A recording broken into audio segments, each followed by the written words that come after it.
We are going to talk about something that you, as a real estate agent, you need to have this conversation.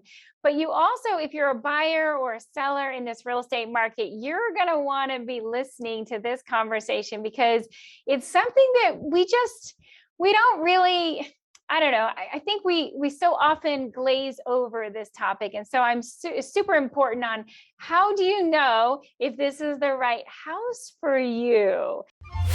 Welcome to the Jennifer J. Hammond Podcast. Jennifer is a licensed realtor, educator, speaker, and best-selling author. Jennifer's goal is to help you find your yay in every day. Hello. This is Jennifer. Yay! And I'm so excited. Oh my gosh, we're going to go down the rabbit hole, so to speak. We are going to talk about something that you, as a real estate agent, you need to have this conversation. But you also, if you're a buyer or a seller in this real estate market, you're going to want to be listening to this conversation because it's something that we don't really, I don't know. I think we so often glaze over this topic. And so I'm super important on how do you know if this is the right house for you? And so my guest today, David, I'm so happy to have you with us to have this conversation. We're going to talk about spirituality, which is not something that everybody is comfortable with. So thank you for being here. Well, it's a delight to be with you, Jennifer, and I'm looking forward to how we interact. Well, I'm excited about this because as you're going through buying, I know you have experience as well of this, your own personal story of how do you know when it's the right house? And I'll just give a little bit of a background for anyone who's listening right now. If you're listening right now, we're going to say we're April 2022. And it's funny, the market is spring, it's hot, it's crazy hot. And so often I have buyers who go and they make an offer, there's a bunch of offers and they don't get it. They're so devastated. And yet in my 25 years of being a licensed real estate agent, I have found over and over and over again that people find the right house. Sometimes it might take multiple offers on multiple houses before they find it, but they find it. And it's amazing. The ones that got away were not the right house for them. But I'm curious if you'll share a little bit about your story on how do you find the right house and how do you know that one really is the right house? Well, let me back up a little bit and tell you that I'd like to tell you how I bought my first house, because that's really the origin of this whole story. And I think that's why we're having the conversation. So I'm a pastor, and pastors have to move. They move from one part of the country to the other on a regular basis. Now, I'm a Canadian, and so I was living in Vancouver at the time, and I was freshly married to my new bride. And then we had, how do I say this? We had a series of events happen where it became clear that I couldn't remain in a little church plant that we were in Vancouver. And for those who don't know, Vancouver is the hottest Canadian market. It's on par with all kinds of major cities across the planet. The average selling price for a house in Vancouver right now is like $1.3 million. It's a crazy kind of a market. And back in the day when I was getting started married and starting in the ministry and so on, it was parallel. Even though our wages were lower and the prices were lower, it was still the hottest market in the country, and it continues to be that way. And so here's what happened. I was in a church plant, and I was the associate pastor in this church plant, and I was freshly married to my girl. And actually the pastor who hired me is the pastor who did the wedding, and it was all love and sweetness and kindness and all that kind of thing. And what happened was we had to rent a community center and rent an office and pay the lead pastor and pay the associate pastor. And our congregation was the church plant. And they kind of knew they needed a second pastor full time, but they kind of couldn't afford to do it. And there was a lot of love and lots of care and lots of fun and lots of friendship. And there was no money. So in the middle of this, my wife and I had our first child, but we didn't know this. My wife had a genetic condition that made it very difficult for her to be pregnant. There was no evidence of this in her sisters or her mom or the family line, nothing at all. It was a complete shock to us. And she very nearly died giving birth to our son. It was sorry. Now my son almost died too. It came very close. He had to be taken out early by C-section 2 months early. And actually there were some amazing things that happened. The doctors and nurses in the medical community told us he would only be like a pound and a half. And he was 4 pounds, 5 ounces. And so, we were thankful for that.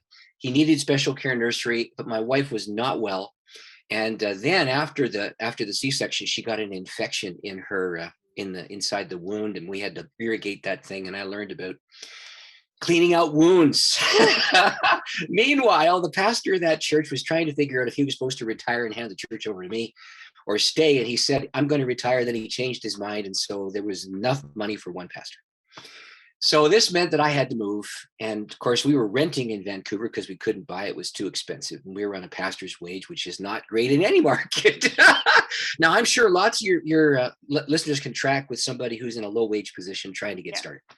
So anyway, the opportunity came. There was a church 2,500 miles away. For going from Vancouver to Chatham, Ontario, that would be like moving from, Seattle to Detroit and adding 50 miles. Anyway, I had to make this move. It was the only church that was looking at me. They said yes. And so I moved my family across the country. There was a couple of snowbirds in that church who always went to Florida in the winter. And they said, move into our house until you find yours. And so we were in a decent position for a few months. Then my wife got postpartum. Oh, man. And so she said it was like looking in the corner of the ceiling down at things while she sobbed uncontrollably. And so I was the pastor of this new church, didn't know anybody, didn't have any family there. She had no family there. And we were broke. Oh, this is terrible. Oh, but listen, there's a happy ending to the story. So you have to get through the bad part to get to the good part. Yep. So any good storyteller will give you the bad news before the ending. Okay. That's right. Anyway, she began to recover. She began to get back with her legs under her. I had to take on the responsibility of this church, and it was a sizable one. It was a church of about 700 people. And it was a marvelous place to serve. And I was getting started. And with my new wage and the little bit of money we had together, we could cobble together enough to buy a starter home. It was just enough to get a starter home. And we had never bought before. And in those days, in that market, a nice starter home with, say, 3 bedrooms and 2 baths with a decent kind of repair was about $110,000 to $120,000. Now, for a return to those days. Anyway, but we had enough. We were pre-approved at the bank with our down payment for $95,000, which meant that we had to find or either a worn down kind of older house or kind of a beat up, fix me up place or something like this. Yeah. And so we started praying about this because I'm a pastor and they pay me to pray, right? So pay me to pray. They pay me to pray. Yes, that's right. If you don't pray, you can't be a pastor. Anyway, we started trying to figure this out. And in those days, they had those magazines with the multiple listing service, right? Right. So my wife was perusing this multiple listing service magazine whenever it came out.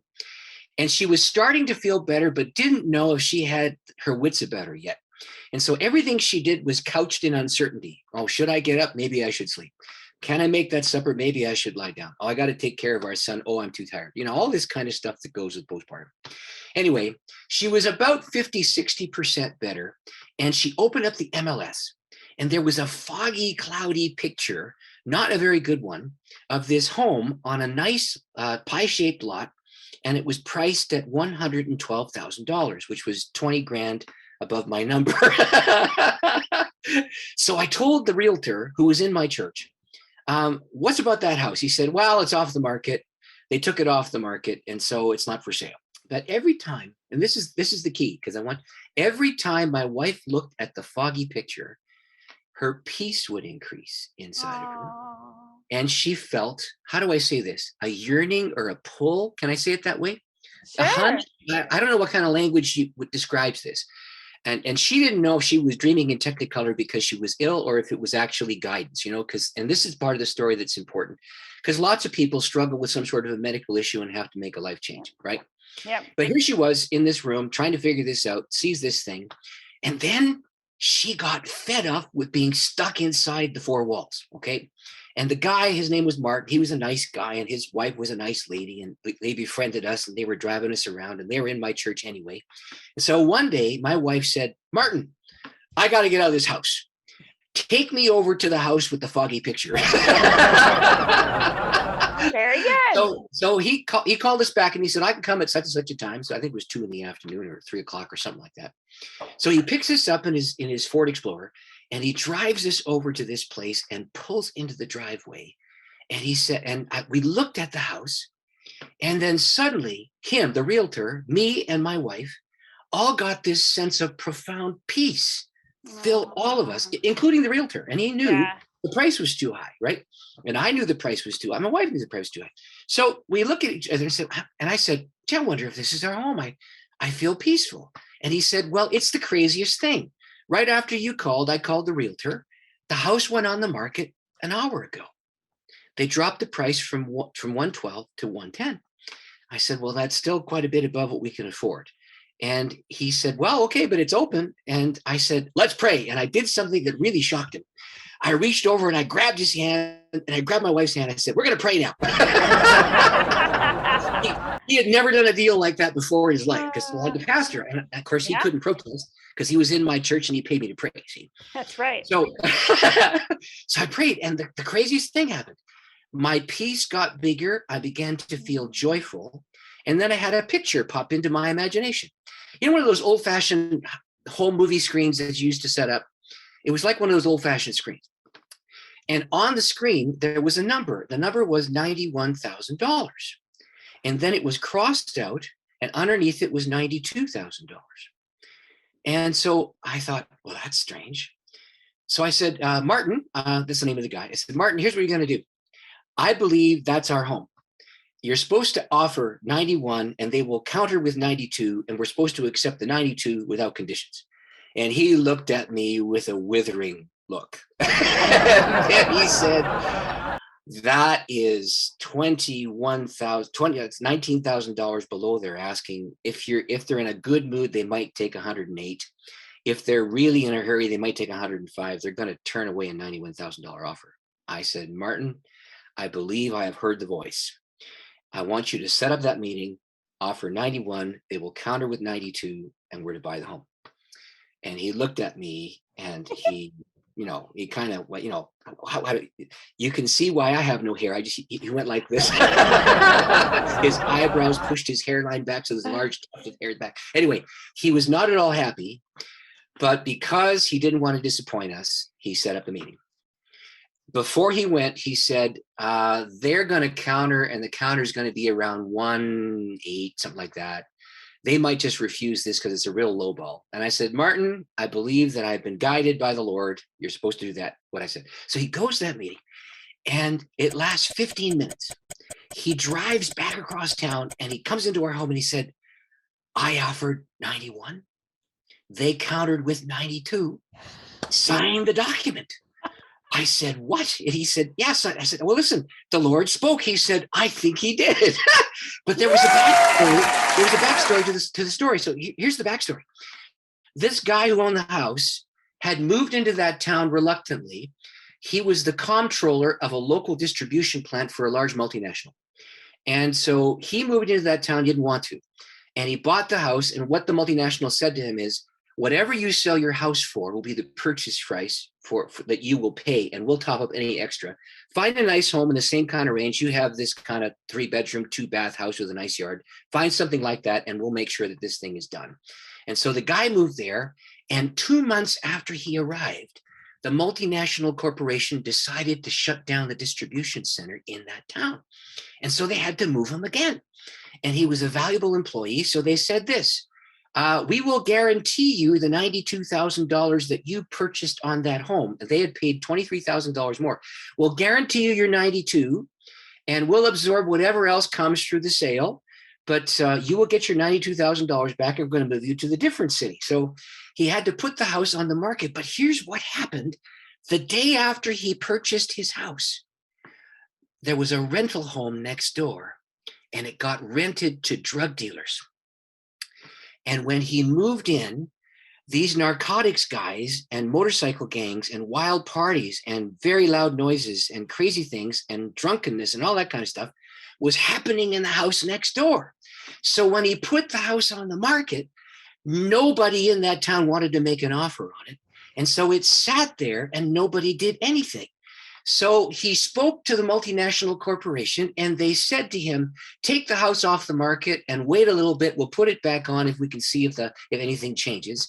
And that was the time when my wife saw the blurry picture on the MLS magazine.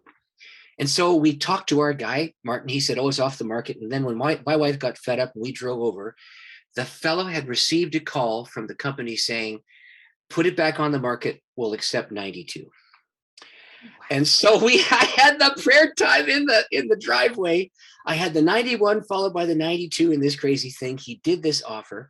But here's the other side of the story. I was approved for 95 and the house came without appliances, see? So we had $3,000 left to purchase appliances, but our newborn son was in need of children's furniture. And so I looked at Martin and I said to him, we got to buy 4 appliances, but I got to get them at half price because we have to buy some children's furniture. And he said, oh, David, you're really asking a lot here. I said, well, let's pray. And I grabbed his hand again. And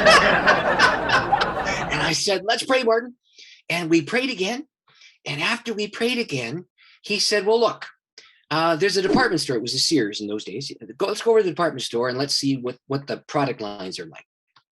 We walked in as they were posting signs for a 60% off sale on last year's fridge and stove and washer and dryer. And there was a stove that had been returned because an element had burned out and they had repaired it and they knocked extra money off that. And there was a fridge that had been returned because somebody didn't like the color. And we were able to purchase all 4 appliances for $1,500 tax in. Wow. And the guy looked at me and said, I need to learn to pray like you do. Then he became an elder in that church. Anyway, we were guided. So it was this most amazing thing. And the signal to know when you're guided is there's 3 signals in the Bible. We talk righteousness, peace, and joy in the Holy Spirit. So righteousness is a sweet walk with God. And I'll just tell you this. If you're distracted from your sweet walk, something's wrong. If you're focused on your sweet walk, something's right. If your peace leaves, something's wrong. If your peace waxes large, something is right. And if it takes over, something's very right. If your joy diminishes, something's wrong. If your joy waxes very large, something's right. And I couldn't have said that in those days. I was just getting started. But that's where I've landed on this. And I knew experientially, I didn't know it cognitively. And so all 3 of those things happened, and both my wife and I moved into that home, and we stayed there for the duration of our time serving that church. But it wouldn't have been possible because we didn't have enough money to do it. And we were guided. We were guided to that home.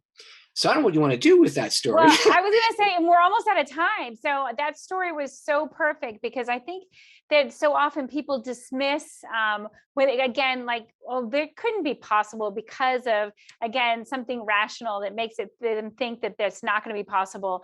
And I think that that's one of those things is really, you know, take those 3 things that you said, completely look at that and see how that can apply to your life. So I want to make sure that people know about your books, and if they want to find out more about you, how they can do that.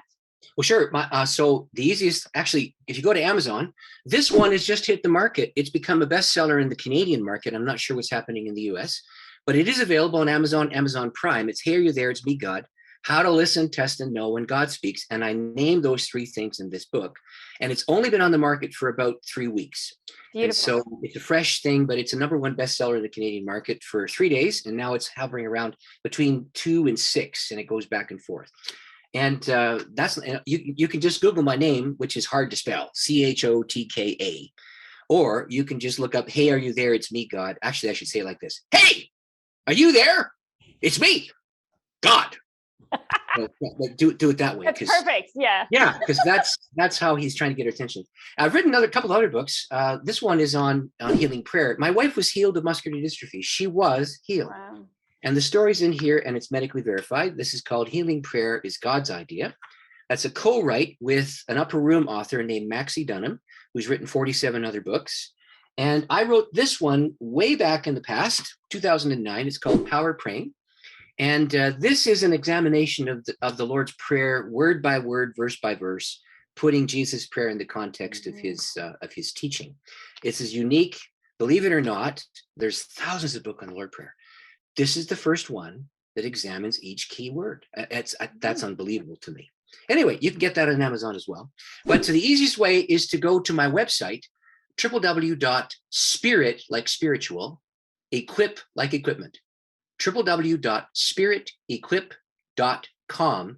And you can find links to the 3 books. You can find links to my conference ministry or blogs that I have. You can sign up to be a subscriber if you want to do that, to my YouTube channel. It's all there on the website. Oh, what a pleasure. Thank you so much for all that you do. And I know how much it takes to put those books together. So thank you for doing that. And thank you for sharing that story. I think that every one of us will take something away from that. And as you know,